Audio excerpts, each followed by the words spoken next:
Hi everyone, welcome to today's video. So here's the deal. For this video, I am pretty much going to give you all a complete update of every single branch of the government, as in how many members of Congress are, currently in Congress, if there are any vacancies, what seats are vacated if there's any. We'll run down through the current line of succession to give you updates on who it is, when they took office, and if anything's changed. And a quick rundown of every single justice of the Supreme Court, when they took over, stuff like that. Really, there's only been a few minor changes, only for Congress and the Supreme Court.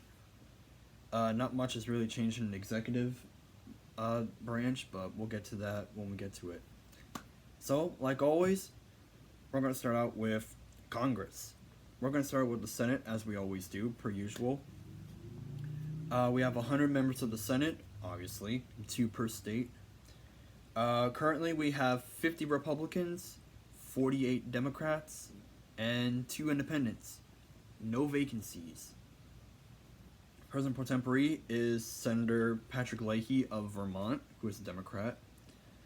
Majority Leader is Senator Chuck Schumer of New York, Democrat. Current Minority Leader is Mitch McConnell of Kentucky, a Republican. And like I said before, there are no vacancies. It's practically been the same ever since Biden and Harris took office as President and Vice President last year in January. So yeah, nothing really has changed in the Senate. And Carmel is licking my feet. Anyways, to the other side of the Congress of the Capitol building, I almost said Congress building. What the hell is wrong with me? House of Representatives. It actually changed yesterday on the 5th of July. Because yeah, this is going up on July 6th of 2022, so yeah. Even though this has been recorded on July 4th. But that's besides the point. In total, there are 435 members of the House, obviously. Currently, there are 220 Democrats, 211 Republicans, and 4 vacancies. Current Speaker is Nancy Pelosi from California's 12th District, Democrat, obviously. Current Majority Leader is Steny Hoyer of Maryland's 5th Congressional District, Democrat. Minority Leader is Kevin McCarthy from California's 23rd District, a Republican. And like how I said before, we have 4 vacancies. And all of them have special elections next month in August. So, going in order of when the special elections occur, we have Minnesota 1 with the special election on August 9th. Alaska at large, which means that one person of the House represents the whole entire state. That's what at large means. That special election is August 16th, and we have 2 for August 23rd, which is New York 23 and New York 19, both occurring on August 23rd.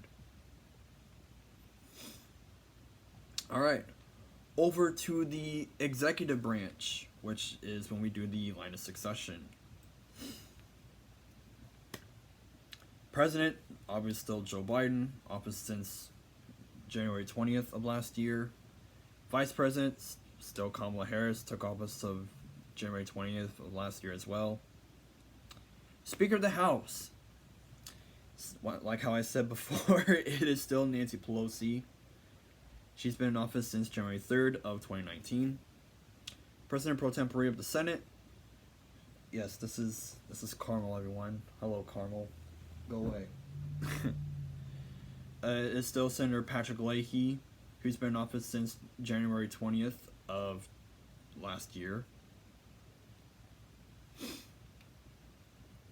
Secretary of State is still Antony Blinken since January 26th of last year. Practically all of them, except at the very end, were all in office since last year, so I'm not going to keep saying that. Secretary of the Treasury, still Janet Yellen since January 25th of last year. Defense Secretary is still Lloyd Austin III, an independent, since January 22nd of last year. The Attorney General, Merrick Garland, also independent, since March 10th of last year. The Interior, we have Deb Haaland since March 15th of last year. Agriculture, Tom Vlasic since February 23rd of last year.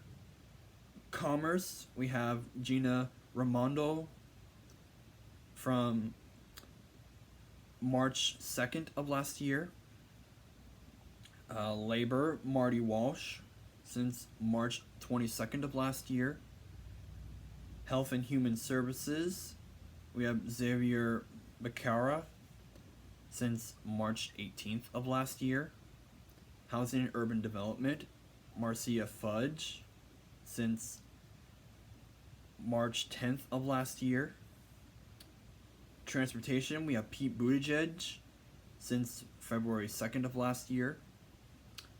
Energy, we have Jennifer Granholm since February 25th of last year. Education, we have Miguel Cardona since March 1st. Veterans Affairs, we have Dennis McDowell since February 8th of last year. And Homeland Security, we have Alejandro Mayorkas since February 2nd of last year. And as always, I like to throw in the Chief Justice in at the very end of the line of succession because I like to. It's still the same dude, which, speaking of the Chief Justice of the Supreme Court, we're going into the Supreme Court.